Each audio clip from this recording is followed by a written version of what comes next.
მოგესალმებით. თქვენ უყურებთ საქართველოს ჯანმრთელობის ახალგაზრდული ასოციაციის YouTube არხს. ეს კი გადაცემაა მედიცინა შენსენაც. რეაბილიტაცია ჯანდაცვის ერთ-ერთი უახლესი და სწრაფად განვითარებადი დარგია. მის დახმარებით უამრავი ადამიანის სიცოცხლის დონე მნიშვნელოვნად იზრდება. როგორია საქართველოში მისი ხელმისაწვდომობა, ეფექტურობა და განვითარების პერსპექტივები? სწორედ ამ თემებზე სასაუბროთ ჩვენი დღევანდელი გადაცემის სტუმარია თბილისის სახელმწიფო სამედიცინო უნივერსიტეტის რექტორი, კენმოკერის სახელობის სამედიცინო რეაბილიტაციის საუნივერსიტეტო კლინიკის სამედიცინო დირექტორი, პროფესორი ბატონი ირაკლი ნატროშვილი. მოგესალმებით ბატონო ირაკლი და პირველ რიგში მინდა მადლობა გადაგიხადოთ ჩვენი ორგანიზაციისა და კერძოდ ამ პროექტის მხარდაჭერისათვის. მოგესალმებით, მივესალმებით თქვენს მაყურებელს და მე დიდი სიამოვნებით მივიღებ თქვენს აქტივობებში მონაწილეობას. ძალიან დიდი მადლობა. ვფიქრობ, ძალიან საინტერესო ეპიზოდი გამოგვივა და სწორედ რეაბილიტაციის შესახებ ჩვენი მაყურებლები ვრცელ ინფორმაციას მიიღებენ. ახლა კი გადავიდეთ გადაცემის მთავარ ნაწილზე და პირველ კითხვას დაგისვამთ, რა არის რეაბილიტაცია და რატომ არის ის მნიშვნელოვანი ჯანდაცვის სისტემაში? რეაბილიტაცია არის მედიცინის დარგი, რომლის მიზანიც არის ადამიანს დაუბრუნოთ გარკვეული მდგომარეობის გამო, გარკვეული დაზიანების გამო, გამოწვეული, დარღვევებით განპირობებული შეზღუდვები აღუდგინოთ და მაქსიმალურად მიუახლოვოთ იმ მდგომარეობამდე, რომელიც მას ჰქონდა აი ამ დაზიანების განვითარებამდე, ამ დაავადების განვითარებამდე. ზოგადად რეაბილიტაციის განვითარება პარალელურად მიდიოდა მედიცინის დარგის განვითარებასთან ერთად. და ჯერ კიდევ ძველ დროში ადამიანები, ვინც მაშინ ექიმები იყვნენ, უпроსორეთ იყვნენ ექიმბაშები, რომლებიც კურნალები, რომლებიც მუშაობდნენ სხვადასხვა დაავადებების განკურნებაზე, ადრევე მიხვდნენ, რომ გარკვეული დაავადების, გარკვეული დაზიანების, გარკვეული რაღაცა სხვადასხვა მდგომარეობის, პათოლოგიური მდგომარეობის განვითარების შემდეგ ადამიანს სჭირდებოდა გარკვეული დრო, რომ აღედგინა ამ მდგომარეობის განვითარებამდე არსებული შესაძლებლობები, მისი ფუნქციური შესაძლებლობები. და სწორედ აი ამ პროცესს დაერქვა რეაბილიტაცია.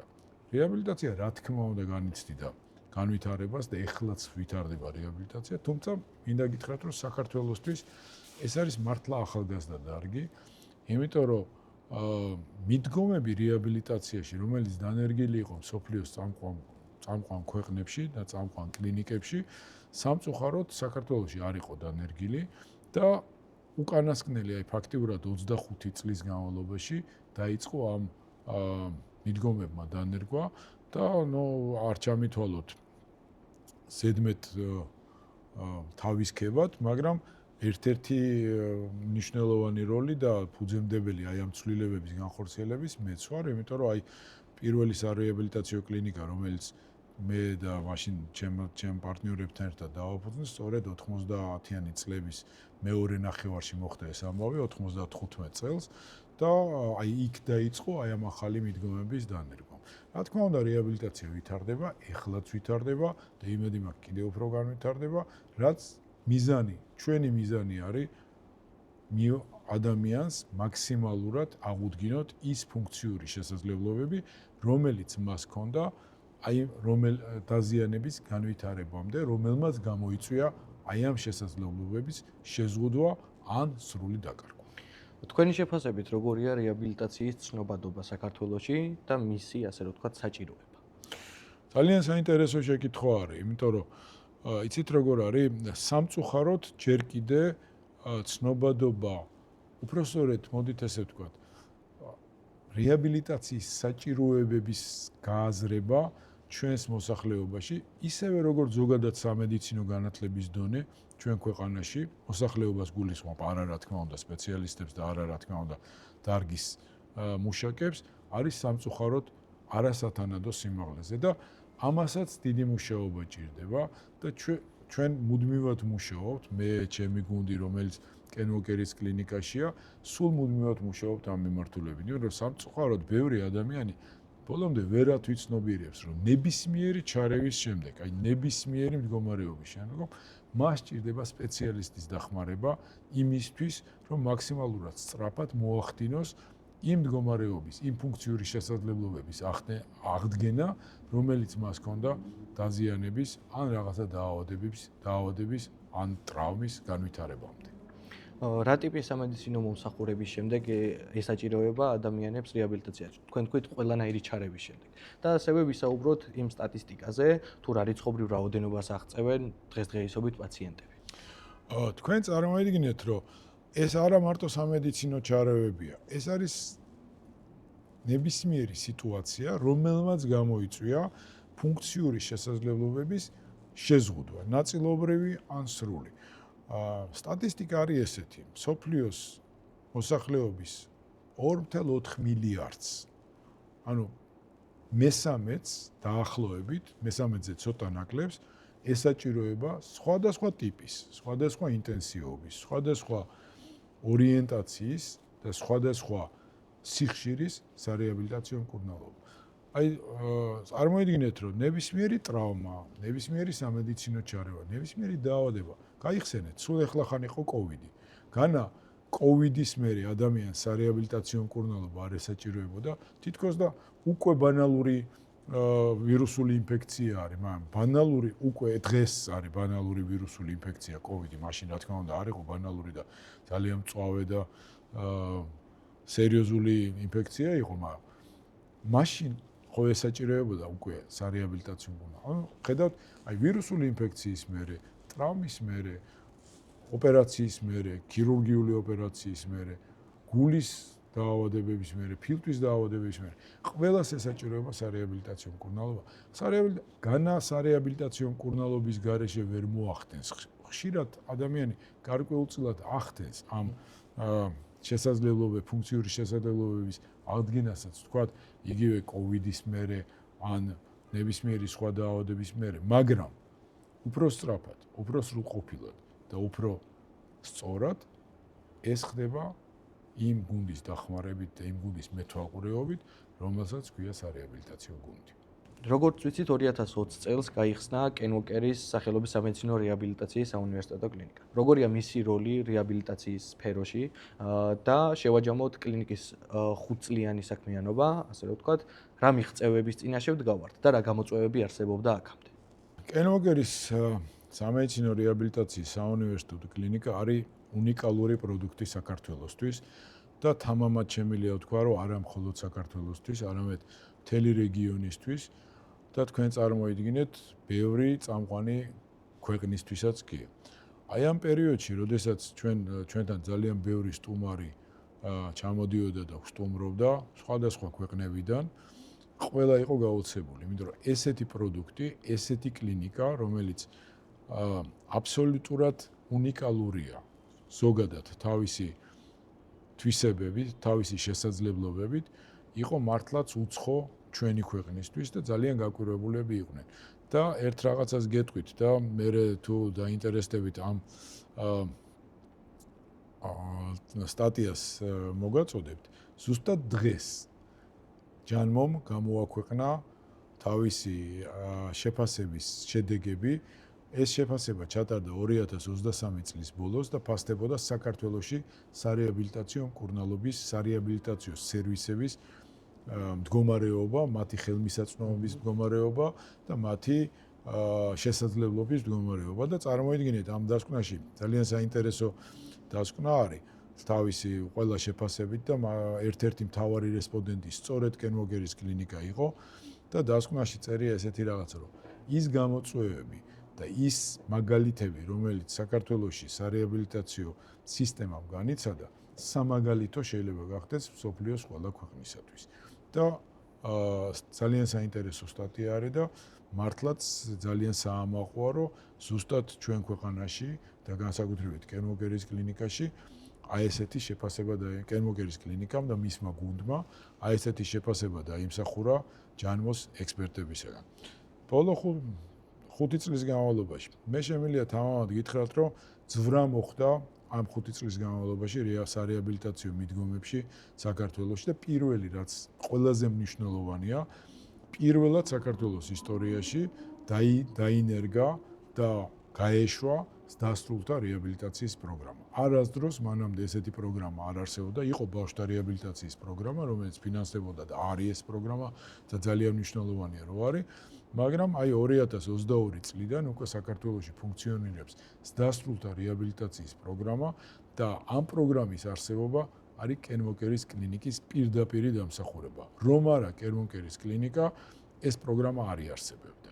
და თქვენ წარმოიდგინეთ, დღეს საქართველოში არსებობს პროგრამა, რომელიც ემსახურება საქართველოს დასრულ მოსახლეობას და ეს არის ძალიან ინტენსიური, ძალიან კარგი და მსოფლიოს ძალიან ბევრი ქვეყანა ვერ დაიქვეყნის ესეთი ინტენსიური და კარგი სარეაბილიტაციო პროგრამის არსებობით და პროგრამას მთლიანად აფინანსებს საქართველოს ჯანმრთელობის დაცვის სამინისტრო. რას გვეტყვით ამ კლინიკის ფილიალების შესახებ და მოკლედ მიმოვიხილეთ თუ რა ტიპის, ასე რომ ვთქვათ, დახმარებას თავაზობს ის პაციენტებს, მაგრამ სრულად რა ტიპის რეაბილიტაციურ მომსახურებას ეწევა კენმოკერის კლინიკა. მოდით ამ კითხვით დავიწყებ ბოლოს რაც დამისვით. კენმოკერის კლინიკა ატარებს ყველა ტიპის სარეაბილიტაციო მკურნალობას. ნებისმიერი ტიპის სარეაბილიტაციო მკურნალობა ჩვენთვის არის ხელმისაწვდომი და აბსოლუტურად შესაძლებელი. ჩვენ შეგვიძლია მივიღოთ ნებისმიერი პაციენტი, შეგვიძლია მივიღოთ როგორც ამბულატორიულად, ასევე ჩვენ გვაქვს სტაციონარის ნაწილი და შეგვიძლია სტაციონარული სარეაბილიტაციო მკურნალობაც ჩავატაროთ. ეს არის მულტიდისციპლინური მიდგომებზე დაფუძნებული კლინიკა, სადაც სარეაბილიტაციო მკურნალობაში ჩართულია მულტიდისციპლინური გუნდი, რომელიც შედგება ექიმისაგან, რომელიც ამ გუნდის წარმმართველი ძალა არის და ლიდერი არის ამ გუნდის, ფიზიკური თერაპევტები, ოკუპაციური თერაპევტები, ენის და მეტყველების თერაპევტები, ფსიქოლოგები, ნეიროფსიქოლოგები, სპეცპედაგოგები, ხელოვნების თერაპევტები. ეს არის ის და ადაპტაციური მოწყობილობების და ადაპტაციური დამხმარე საშუალებების სპეციალისტები. ეს არის ის ძირითადი ჩონჩხი და გუნდის, რომელიც მუშაობს პაციენტებთან და რა თქმა უნდა საჭიროების და მიხედვით ჩვენ შეგვიძლია და ძალიან ხშირად ვიწვევთ სხვადასხვა დარგის სპეციალისტებს, რომელიც საჭიროა კონკრეტულად პაციენტის მკურნალობაში რომ ჩაერთოს. რაც შეეხება იმ პროგრამას, რას ფარავს. ამ ეტაპზე პროგრამა, რომელსაც აფინანსებს საქართველოს ჯანმრთელობის დაცვის სამინისტრო, ფარავს სრულად ინსულტის შემდგომი მდგომარეობების რეაბილიტაციას, თავის ტვინისა და ზურგის ტვინის ტრავმების შემდგომი მდგომარეობების რეაბილიტაციას, რომელიც იფარება შემთხვევის განვითარებიდან 2 წლის განმავლობაში. ანუ რაზეა ეს დაფუძნებული? შემთხვევის განვითარებიდან პირველი 2 წელი არის სწორედ ის პერიოდი, როდესაც შესაძლებელია აქტიური სარეაბილიტაციო მკურნალობით ფუნქციური მნიშვნელოვანი გაუმჯობესების მიღწევა. სამწუხაროდ 2 წლის შემდეგ ეს მე არ ვამბობ, რომ 2 წლის მერე რეაბილიტაცია არ ჭირდება. 2 წლის მერე ჭირდება რეაბილიტაცია, ოღონდ 2 წლის მერე სარეაბილიტაციო მკურნალობის მიზნები აბსოლუტურად სხვა არის. აი პირველი 2 წელი ჭირდება ძალიან ინტენსიური სარეაბილიტაციო მკურნალობა, რომელიც მიმართულია მაქსიმალურად ფუნქციური გაუმჯობესების და სიცოცხლის დამოუკიდებელი ხარისხის გაუმჯობესებაზე. და ეს პროგრამა არის ძალიან ინტენსიური და მე მადლობა უნდა უთხრა საქართველოს ჯანდაცვის სამინისტროს, რომ ეს პროგრამა არსებობს და ეს პროგრამა ფუნქციონირებს და ძალიან ბევრი პანძლიერი პაციენტი ყავს ამ პროგრამას. თქვენი გამოცდილებიდან გამომდინარე, რომ გვიამბობთ წარმატებულ შემთხვევებზე, მაგალითებზე, სადაც მკურნალობამ გადააჭარბა მოლოდინებს. ესეთი მაგალითები ბევრი გვაქვს და აქ მთავარი არის, რომ ადამიანებს დაუბრუნოთ რწმენა იმისი, რომ მათ არ დაკარგეს თავისი ძირითადი ფუნქცია, რომ იყვნენ დამოუკიდებლები და იყვნენ სასარგებლონი ქვეყნისთვის და ოჯახისთვის. და ესეთი მაგალითები გვაქვს ძალიან ბევრი მაგალითი შემიძლია გითხრათ. რა თქმა უნდა, გვარებს და სახელებს არ დავასახელებ, როდესაც ადამიანმა კენმოკერის კლინიკაში აღიდგინა თითქმის ბოლომდე ის ფუნქციები, რომელიც მას დაკარგული ჰქონდა, ან შეიძლება ფუნქციები ბოლომდე ვერ აღიდგინა, მაგრამ მიაღწია ფუნქციური დამოუკიდებლობის მაქსიმალურად მაღალ ხარისხს, რაც საშუალებას აძლევდა, რომ გაეგრძელებინა იმ მთავარი მისიის და იმ მთავარი ფუნქციების შესრულება, რომელსაც ის ასრულებდა დაზიანების განვითარებამდე. ბევრი მადლიერი პაციენტი ყავს. და მათმა ძალიან დიდმა ნაწილმა მოახერხა ჩვენი დახმარებით და მათი ძალისხმევით, იმიტომ რომ რეაბილიტაცია აქტიური პროცესია. რეაბილიტაციის ეფექტურობა ძალიან დიდწილად დამოკიდებულია თვითონ ადამიანის ჩართულობაზე, თვითონ იმ ადამიანის ბენეფიციარის ჩართულობაზე სარეაბილიტაციო პროცესში. იმიტომ რომ თუ ადამიანი აქტიურად არ არის ჩართული სარეაბილიტაციო პროცესში, შედეგი შესაბამისი ვერასდროს ვერ არის.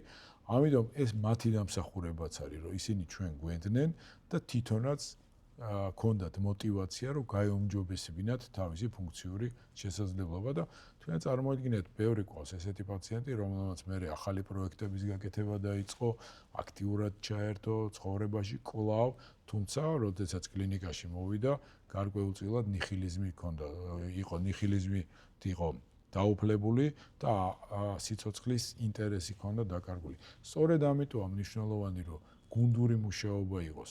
ჩვენ გუნდში ძალიან დიდ წილს და დიდ მნიშვნელობას ვანიჭებთ ფსიქოლოგების მუშაობას, იმიტომ რომ სწორედ ფსიქოლოგები არიან ის ადამიანები, რომლებიც ძალიან მნიშვნელოვნად მუშაობენ პაციენტებთან, რომ ისინი მაქსიმალურად მოტივირებული იყვნენ ფუნქციური გაუმჯობესებაზე და არ ქონდეთ უკაცრავად ამ გამოთქმისთვის და ხელი ჩაქნეული საკუთარ სიცოცხლეზე და საკუთარ შესაძლებლობებზე.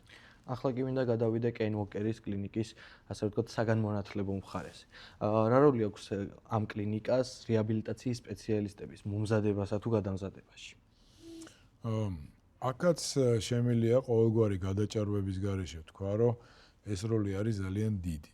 იმიტომ რომ კენ უოკერის კლინიკაში განთავსებული არის ჩვენი თბილისის სახელმწიფო სამედიცინო უნივერსიტეტის რეაბილიტაციის მიმართულების ყველა დეპარტამენტი და ეს ნიშნავს, რომ ექიმებიც, ფიზიკური თერაპევტებიც თავიდანვე ეზიარებიან იმ სწორ მიდგომებს, რომლებიც არის დანერგილი რეაბილიტაციაში და კენ უოკერის კლინიკაში დანერგილია ყველა ის თანამედროვე მიდგომა, რომელიც ზოგადად მსოფლიოში შეიძლება იყოს სარეაბილიტაციო კურნალობაში გამოყენებული და ძალიან აქტიურად იღებენ პრაქტიკულ ჩვევებს და აქტიურად არიან ჩართულები სარეაბილიტაციო პროცესშიც.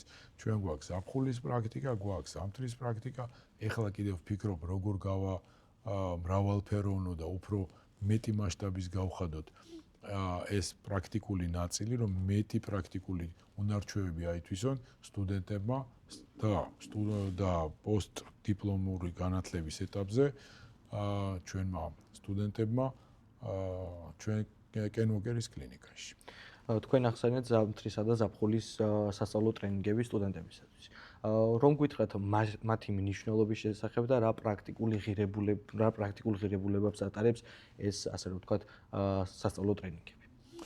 მე ვფიქრობ, რომ სტუდენტებისთვის ეს არის ძალიან მნიშვნელოვანი, იმიტომ რომ ისინი მუშაობენ გამოცდილ სპეციალისტებთან ერთად, ხედავენ როგორ მუშაობს გამოცდილი სპეციალისტი და ამავე დროს ჩართულები არიან სარეაბილიტაციო პროცესში. ფაქტიურად აი ამ პერიოდში, რომელსაც ისინი ატარებენ კლინიკაში ესე აქტიურად, ანუ ზაფხულის ან ზამთრის პრაქტიკის პერიოდში, ისინი მათ თვალწინ ხდება პაციენტთან კურნალობა და პაციენტის გაუმჯობესების მომსწრენი არიან, როგორ მიმდინარეობს ეტაპობრივად გაუმჯობესება. ანუ რეაბილიტაცია არის დაგეგმვა, შეფასება, დაგეგმვა, განხორციელება.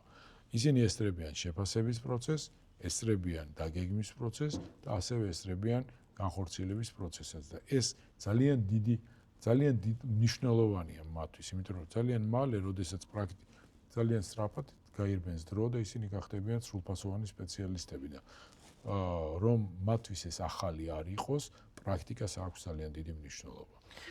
რამდენად მიმდინარეობს კლინიკაში სამეცნიერო კვლევები? ან თუ მიმდინარეობს რამდენი მაგისტრი თუ დოქტორანტი მუშაობს ამ მიმართულებით?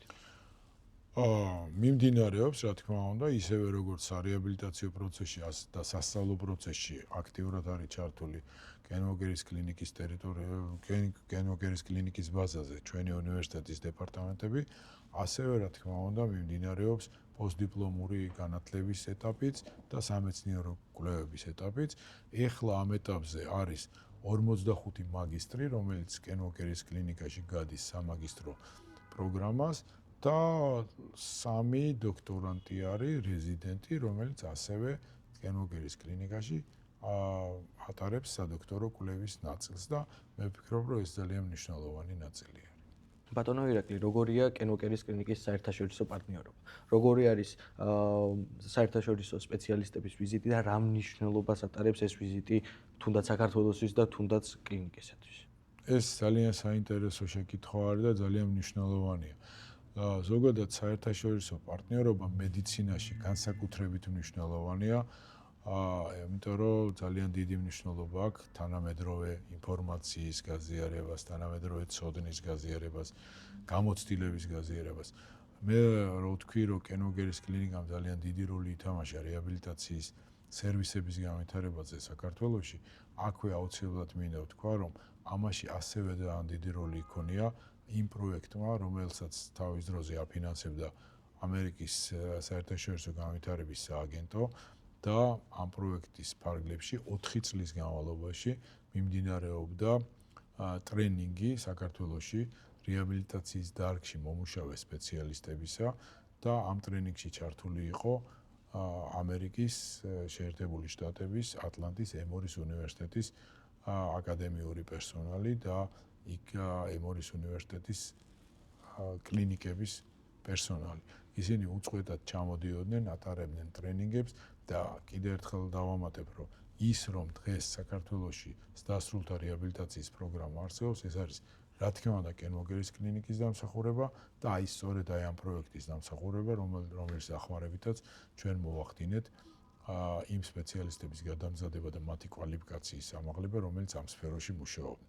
დღესაც რა თქმა უნდა ეს პარტნიორობა გრძელდება, უწყვეტად მიმდინარეობს და ამას აქვს კიდევ ერთხელ უზარმაზარი მნიშვნელობა ყველა მიმართულებით. ეს არის პრაქტიკული უნარჩვევების დახვეწის მიმართულებით და რა თქმა უნდა თეორიული ცოდნის გაღრმავების და ახალი ცოდნის მიღების მიმართულებით. ფიქრობ მნიშვნელოვანია ვისაუბროთ რეაბილიტაციის ხელმისაწვდომობაზე არა მარტო თბილისის, არამედ მთლიანი საქართველოს რეგიონების მასშტაბითაც. თუ არსებობს ფილიალები კენოკერის კლინიკის და რა დატვირთვა გააჩნია მას? ხელმისაწვდომობა ძალიან მნიშვნელოვანი ნაწილი არის რეაბილიტაციაში, ისევე როგორც სხვა სერვისებში. კენოგერის კლინიკას აქვს ფილიალი ბათუმში და თქვენ წარმოიდგინეთ, ეს ფილიალი უკვე ასევე 5 წლის განმავლობაში არსებობს, მაგრამ სამწუხაროდ ჯერჯერობით ვერ მოვახდინეთ კიდევ უფრო გაფართოება ქსელის და ახალი ფილიალების გახსნა. ეს საკითხი განპირობებულია ძალიან თითქოს და ბანალური მიზეზით, რაც არის სპეციალისტების დეფიციტი. რეალურად საქართველოში არის სარეაბილიტაციო დარგში მომუშავე სპეციალისტების დეფიციტი, სერიოზული დეფიციტი და კენოგერის კლინიკა მუშაობს ხარისხზე. შესაბამისად, დაბალი ხარისხის სამედიცინო მომსახურებას და სარეაბილიტაციო მომსახურებას ჩვენ ნამდვილად არ გაუწევთ პაციენტებს, ამიტომ არაკვალიფიციური სპეციალისტების ხარჯზე ფილიალების გახსნას ნამდვილად არ გეგმავთ. ეს განაპირობებს სწორედ რომ სამწუხაროდ ქვეყანაში ჯერ კიდევ არ არის ხელმისაწვდომობის ის ხარისხი, რომელსაც ვისურვებდით და რომელიც კარგი იქნებოდა ქვეყნისთვის. აი უბრალო მაგალითს მოგიყვანთ, ჯანმოს ექსპერტების შეფასებით, საქართველოში იმისთვის, რომ ხელმისაწვდომი იყოს ფიზიკური რეაბილიტაცია ყველა ადამიანისთვის, ვისაც ეს სჭირდება, უნდა მუშაობდეს თუ არ ვცდები 1100 ფიზიკური თერაპევტი. დღეს სამწუხაროდ საქართველოში მუშაობს მხოლოდ 300 ფიზიკური, 300 თუ 350 ფიზიკური თერაპევტი. შესაბამისად, ამ მიმართულებით მუშაობა გასაძლიერებელია, რომ მეტი სპეციალისტი იყოს. აქედან გამომდინარე, ხელმისაწვდომობა კიდევ ერთხელ ვიტყვი, არ არის იმ ხარისხის, როგორცაც ჩვენ ვისურვებდით, იმიტომ რომ თქვენ წარმოიდგინეთ, რეგიონებში ნაკლებია კონცენტრაცია სპეციალისტებისა, ამიტომ შესაბამისად კი თბილისში ვთქვათ, ეს ყველა სერვისი ხელმისაწვდომია მეტნაკლებად, ხოლო რაც შეეხება რეგიონებს, იმის გამო რომ სპეციალისტების რაოდენობა არ არის საკმარისი, ვერ არის ისეთი ხარისხი ხელმისაწვდომობის. ბათუმის ფილიალი მუშაობს, ბათუმის ფილიალი წარმატებით მუშაობს, კარგად არის დატვირთული, ყავს ბევრი პაციენტი, ყავს ბევრი კმაყოფილი პაციენტი, მაგრამ აი ამ მიზეზის გამო, რაც მე გითხარით, ჯერჯერობით სამწუხაროდ ახალ ფილიალების გახსნას ვერ ვახერხებთ. საბოლოოდ კი მინდა დაგისვათ კითხვა თუ რა არის სამოვლო ნაბიჯები რეაბილიტაციის განვითარების მხრივ. როგორ ფიქრობთ, ეს არის ცნობიერების ამაღლების ნაწილი, უფრო მეტად მას უნდა დაეთმოს ყურადღება თუ როგორც ახსენეთ რეაბილიტოლოგების, ასე რომ ვთქვათ, უფრო მეტად წამოწევას წინა პლანზე და მათ დაინტერესებას როგორც სტუდენტებს და შემდგომ უკვე როგორც პროფესიონალებს. ორივე მიმართულება თანაბარწილოვნად მნიშვნელოვანია. აუცილებლად უნდა ამაღლდეს ცნობადობა რეაბილიტაციის სერვისების აუცილებლობაზე. ოღონდ არა მხოლოდ მოსახლეობაში, ექიმებშიც. იმიტომ რომ ექიმებმაც უნდა იცოდნენ და ვცდილობთ და ვასწავლით, რომ რეაბილიტაცია არის აუცილებელი პროცესი ნებისმიერი სამედიცინო ჩარევის თუ ნებისმიერი რაღაცა მიზეზით გამოწვეული ფუნქციური შეზღუდვების სამკურნალოდ. და რა თქმა უნდა, იგივე უნდა ასევე ცნობიერება ამ რეაბილიტაციის აუცილებლობის შესახებ უნდა ამაღლდეს მოსახლეობაშიც. ამიტომ ორივე მიმართულებით არის მნიშვნელოვანი მუშაობა. მე ვთვლი, რომ თბილისის სახელმწიფო სამედიცინო უნივერსიტეტი ამ მიმართულებით ძალიან აქტიურად მუშაობს.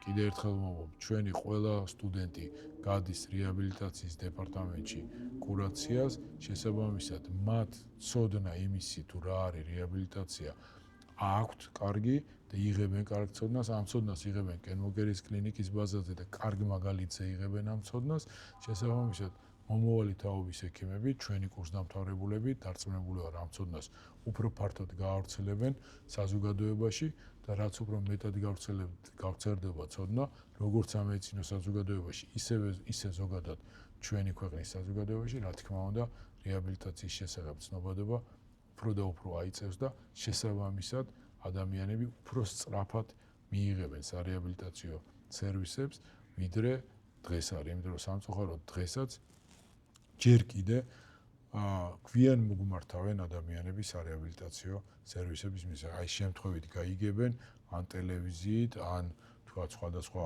სოციალური ქსელით, ან ახლობლები ეტყვიან და მეგობრები ეტყვიან, რომ აი მან მიიღო სარეაბილიტაციო მომსახურება და კმაყოფილია ამ სერვისით, უფრო მალე მოხდა მისი ფუნქციური შესაძლებლობების აღდგენა და შესაბამისად მას მერე უკვე როცა ესეთი ახლობლისგან ან ნაცნობისგან გაიგებს ადამიანი მხოლოდ მერე მიმართავს სარეაბილიტაციო კლინიკას.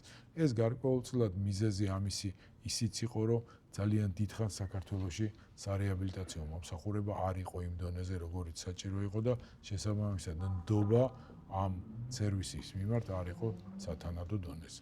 ამიტომ ორივე მიმართულებით მუშაობა ძალიან მნიშვნელოვანია და მე იმედი მაქვს, რომ ძალიან მალე ეს დამოკიდებულება ქვეყანაში მნიშვნელოვნად შეიცვლება და ჩვენი ქვეყანა იქნება მოწინავე სარეაბილიტაციო სერვისების, როგორც მიწოდების, ასევე მოხმარების კუთხით. კიდევ ერთხელ დიდ მადლობას გიხდით ბატონო ირაკლი ასეთი მნიშვნელოვანი ინფორმაციისთვის და ასევე ჩვენი ორგანიზაციისა და ამ გადაცემის მხარდაჭერისთვის. შეგახსენებთ, რომ ჩვენი გადაცემის მხარდაჭერები არიან თბილისის სახელმწიფო სამედიცინო უნივერსიტეტი და სტუდენტებთან და კურსდამთავრებულებთან ურთიერთობისა და კანონიერული განვითარების სამსახური. გთხოვთ გამოიწეროთ ჩვენი YouTube არხი, ასევე მოიწონოთ ეს ვიდეო, ჩვენ კი შევხვდებით მომავალ ეპიზოდებში. კიდევ ერთხელ დიდი მადლობა. მადლობა თქვენ.